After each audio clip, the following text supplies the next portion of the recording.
Respecto a la semántica musical, aquí no vamos a tratar las teorías modernas, o bueno, no todas, pero las principales, que son las de la próxima sesión, pero sí vamos a hablar de las que propusieron los ilustrados, es decir, la gente contemporánea de Bach y otros que hablaron mucho de este tema. Los orígenes de la música y del lenguaje y de la evolución eran un tema recurrente en todas las cortes ilustradas, pues que sepamos desde 1600 o antes, desde el mismo Renacimiento, y también la idea de evolución, porque si se me olvida después lo aclararé ya que va a salir Darwin en un momentillo. La idea de evolución no es una idea original de Darwin, todo el mundo hablaba de evolución en 1600 y en 1700, todo el mundo. Lo que no se sabía era el mecanismo, que es la selección natural, pero ya se establecía en árbol, se intentaba. Cuvier, Lamarck y muchísimos, gente de 1700 y después, y hasta los tiempos de Darwin, que es 1800, casi 1900, evolución estaba en boca de todos. Es decir, se sabía que los organismos provenían unos de otros, lo que no se sabía era explicar cómo, por qué razón había unos, o había ciertos caracteres o no había ciertos otros. Estamos en semántica musical y lo mismo, vamos a hacer una visión muy general, a vuelo de pájaro, como hemos hecho durante toda la conferencia, y en años posteriores, si hay ocasión, o en otros foros, pues enfocaremos mejor a unos o a otros. Los sistemas tonales, huelga aquí que yo explique lo que es.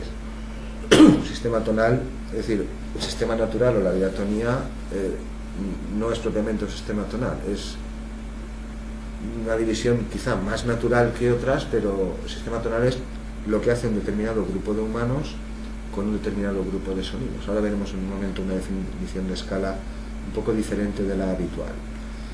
Bueno, aquí se ilustra mucha gente. Messiaen, que utilizó melodías hindús en sus sinfonías, músicos renacentistas con sacabuches y bombardas, indios, egipcios, flamencos, nuestra propia serie, que es Occidente. Del mismo modo que hay universales, como la canción universal, hay también tres intervalos que son universales, que son la octava, la quinta y la cuarta. Es decir, que pueden encontrar un pueblo, una cultura que solo tenga canciones cuyas escalas tengan 4 notas o 5, y es decir, mucho más, no quiero decir primitivo, que es como hablaban los románticos, sino de otro modo, menos complejo, pero nunca faltarán octavas, quintas y cuartas, y por eso se llaman universales.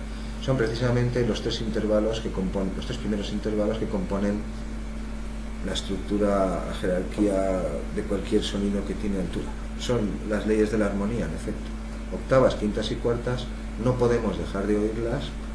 Yo oigo hablar, claro, pero mi cerebro, no mi cóclea, mi cerebro a través de mi cóclea sí que oye los armónicos, y por eso distingue las voces, los timbres.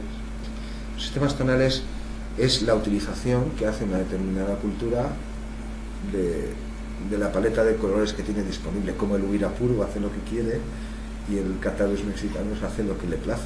Es decir, no es que los chinos no oigan 12 notas de octava dentro de una octava, las oyen igual y tienen un sistema teórico de 2 octavas cromáticas idéntico y lo usan para enseñar y a fines teóricos y para construir, pero después cuando van a tocar, pues tocan pentatonía.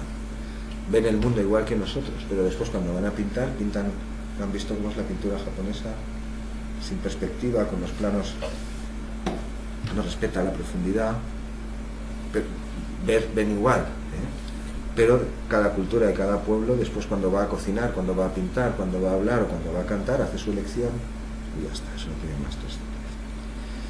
Estos los veremos también en la próxima clase. Él es Chomsky, él es Schenker, y dado que en los dos sistemas hay estas tres cosas, unidades fonológicas, es decir, mínimas que no tienen significado per se, una nota per se o una A, B, C per se, esto no significa nada, pero si yo lo combino, es decir, yo combino piezas que aisladas no tienen significado en estructuras mayores que ya sí lo tienen, que son mis palabras. Eso se llama la segunda articulación, lo veremos en la próxima clase, y se aplica a los dos códigos. En la música pasa igual, re, sol, mi, pues bien, pero yo combino re, sol, mi con un compás, con un cierto ritmo, mientras que los elementos sueltos, las piezas sueltas no significan nada, como las letras del alfabeto, cuando yo las ensamblo, pues comienzan a significar. En los primeros, bueno, no son los primeros, pero en fin, los primeros tratados del Ars Nova y cosas así se dicen cosas parecidas. así como las palabras tienen es el mismo asunto. Con la sintaxis pasa igual, aunque el problema en música es un poco diferente, lo veremos en esa clase. Y con la semántica, pues Chomsky referido al lenguaje y Schenker referido a la música postularon que estas cosas, estas reglas que existen, no puedo hablar como quiera, ni alemán, ni el bantú, ni nada, como quiera no, será como hablan los hablantes de bantú. Es decir, que todas estas reglas, toda esta combinatoria que permite unas construcciones pero otras no, realmente lo que está reflejando es una estructura, en este caso no voy a decir cerebral, pero sí cognitiva, de redes de datos. Lo veremos mejor. Y aquí lo mismo, es decir, no podemos afirmar tampoco que la música es un lenguaje más, porque hay muchas cosas que no coinciden en uno y otro código y ya las veremos, pero cuando tengamos más elementos de juicio volveremos sobre este problema. Él es Bernstein, ya lo conocen, él es Villeneuve. También se han diseñado programas que generan música, pero eso es otra historia. Si quieren aprender algo de eso, hay una clase que se llama Desarrollo Musical, Inteligencia Musical, que tiene que ver en el canal, tiene que ver con el efecto Mozart, y ahí se cuenta algo más. Lo digo porque el próximo día supongo que no me dará tiempo a contar todo lo que me gustaría. Aquí lo que vemos son lo que la psicología actual identifica o intenta medir, psicología o neurociencia, vale decir también en este caso, componentes de la habilidad musical. Se supone que si la inteligencia es un factor general, o si hay alguna cosa que hace que unos seamos buenos músicos y otros no, hoy no se habla así, pero en parte puede ser útil para entenderlo, pues ese factor, fuera el que fuere, afectaría a todos. No, ahora sí, antes hablábamos así, si uno es inteligente, como Leonardo, o muy inteligente, pues es bueno en todo, en música, en pintura, y como pasaba con Leonardo. Pero la existencia de un factor general está muy cuestionado, da igual, solo para que entiendan que todo esto es separable, a nivel perceptivo, a nivel de producción y a nivel de trastornos y también. Luego son operaciones distintas, aunque estén más o menos encadenadas y sean más dependientes unas de... Bueno, lo hemos aclarado al principio, sin esta no habría nada, ni habla ni música, sin esta. Mientras que sin otras podría seguir existiendo algo. Este es otro problema y tampoco nos vamos a detener, solo está para mostrarles que no es una sola cosa de la que estamos hablando. Nosotros vemos, es como los armónicos. Oímos un sonido muy bonito, pero realmente ahí dentro hay una maquinaria terrible. Respecto a las nociones de melodía y escala, igual. Es decir, tendemos en Occidente, pues nos dan todo clasificado, digámoslo así. Tendemos a pensar que una escala es una colección de notas y que si no se ajusta a una distribución parecida a la nuestra, pues ahí no hay nada. Pero esto es muy real. En la India hay diferentes tipos de escala, hay fracciones inferiores al semitono, se llaman srutis. En la música árabe hay tercios de tono, además de cuartos de tono, y en general cualquiera, es decir, en la música sinto religiosa es una cosa que no sé ni cómo describir, oiganla y ya está, dices tú del dodecafonismo, lo de la música sinto es una cosa que no, pero afirmar que eso no es música porque no se ajuste a las leyes tonales o occidentales, esto evidentemente es una simpleza y no tiene razón de ser. Todas las músicas son obras humanas y de algún modo han de estar basadas en algo, no necesariamente en las leyes del número, como decía San Agustín, puede que sí y puede que no. La música sinto no aparece basada en las leyes de ningún número, pero eso ahora no hace nada al problema.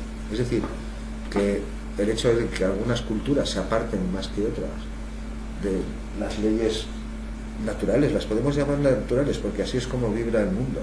Ya va a vibrar una cuerda y en el aire ocurren octavas, quintas y cuartas y terceras y todo, y siempre en la misma proporción. Pero después yo tengo todo el derecho a combinar eso como yo quiera, hacer pentatonía, hacer diatonía o lo que fuera. Es decir, que buena parte de los juicios que emitimos así con demasiada facilidad tienen que ver más con lo que nos han enseñado y en otras partes igual, al revés, con lo que realmente son las cosas. Es decir, que cada sistema tonal, y el nuestro en especial, el nuestro ha ido, es verdad, es el más parecido a el nuestro, digo, la música tonal desde la Nova, o antes incluso, la polifonía desde 1200 hasta 1900. Pero eso no significa nada. En palabras de algunos pareciera que toda cultura ha de pasar o llegar necesariamente a ese estadio, como parece decir Schoenberg a veces. Si hay que alabar a Schoenberg, se le alaba, y si hay que criticarle, se le critica. Pues esto es un remanente romántico de cuando los europeos nos veíamos como la cima de la creación. Esto no tiene nada que ver. Lo aclaro para que no se malinterprete lo que estoy diciendo, u otras cosas que se puedan ver por el canal. Este es Charles Burney, un ilustrado que ya entrevistaba a Bach. Lo ponen como el primero que empezó a estudiar musicología o algo parecido, es decir, a recopilar datos de pueblos o formas de hacer música que no fueran la tonal occidental, en este caso el discurso de la tonalidad del barroco. Y aquí se ilustra únicamente cómo lo que estamos intentando hoy hacer es buscar esa correspondencia entre un círculo de quintas como el del clave bien temperado, el nuestro, si se llama el sistema, temperado. Temperado significa corregido, porque hemos tenido que ajustar algunas cantidades, en fin, es el más natural, y cualquier otra división de la octava que tenga 54 fracciones, 7 o 23, que ese no es el caso. Este es Pitágoras. Y esta es la definición que les decía, es decir, una escala se puede definir, como dice la teoría, o cuando vamos a culturas que no utilizan nuestros mismos esquemas, que es el problema de fondo de lo... Es que no quiero entrar en una discusión de términos ahora, si es musicología, si no es musicología. Culturas no occidentales, es decir, cómo transcribo yo fracciones de o cosas que en mi cultura no son elementos musicales, como gritos, chasquidos, articulaciones, cualquier cosa. Si me voy a África, si me voy a los polos, si me voy a la India, en cada parte cocinan de un modo y no puedo aplicar los mismos parámetros que aquí. Es decir, que una escala se podría definir en un sentido ahora pues, más amplio, para intentar abarcar las producciones de todos los pueblos conocidos, no como una distribución de octavas, sino como la colección de notas que aparecen en una determinada pieza. Muchos de estos pueblos no tienen un sistema teórico como el que tenemos aquí, que permite situar las piezas y sistemas simbólicos, sino que las producciones van saliendo, y eso hay que ordenarlo, hay que intentar clasificarlo. Mientras que un sistema tonal, ahí sí, consistiría en todas las notas que utiliza, es decir, en una determinada canción, uno de estos pueblos puede quedarse limitado a esto, pero en otra no, de modo que el sistema tonal también habría que ampliarlo un poco, o la altura relativa entre notas, es decir, si nos vamos a los Andes, a las cordilleras de los Andes y arriba, los sistemas tonales que se emplean son de un cierto tipo. Si nos vamos a culturas orientales del sudeste asiático, son de un cierto otro, aunque el número de notas que utilizan en una canción o en otra, o en una colección o en otra, pueden ser las mismas. Lo que está queriendo intentar apuntar. Con el piano y el violín igual, nosotros tendremos a decir que en nuestro sistema una cosa está afinada cuando se atiene a los trastes de la guitarra, y más allá le decimos que está desafinada. Pero evidentemente esto tiene mucho de constructo cultural es que es muy fácil irse enseguida a la serie armónica y ver como en efecto la jerarquía que hay en la serie es la misma que utilizamos en Occidente, pero de ahí no se puede... Bueno, eso intentaba ilustrar el mapa de antes. Ignorar a 5/6 de la humanidad y al 90% de la historia del tiempo, pues evidentemente es contar mal.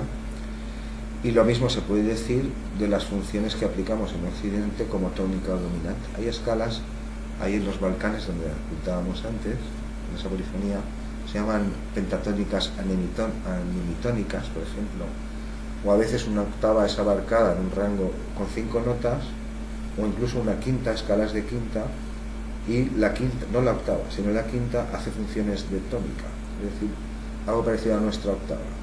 No suena igual, no puede sonar igual, pero digamos, en el modo como tienen ellos de cantar o de...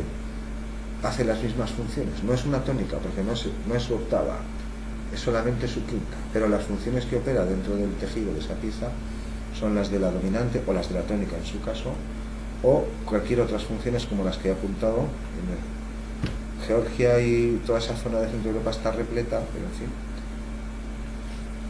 Estamos avanzando un poco. Esto es en torno al siglo X en Occidente. Nosotros sí construimos un sistema notacional, y aclararemos mejor lo que es.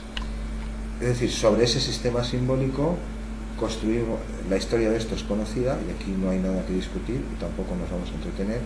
Sobre ese sistema construimos otro de grafías para representar estas cosas, y ciertamente, hasta que no aprendimos a transcribir la duración, pues no pudimos hacer un producto perfectamente detallado, etc.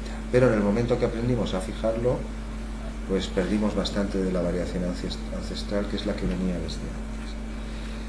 Esta es la que veremos la semana que viene, pero he incluido la de antes como un sistema simbólico particular dentro de todos los sistemas simbólicos que veremos al comienzo. Claro, después nos iremos a Langer y a cada uno, pero al principio habrá una exposición general.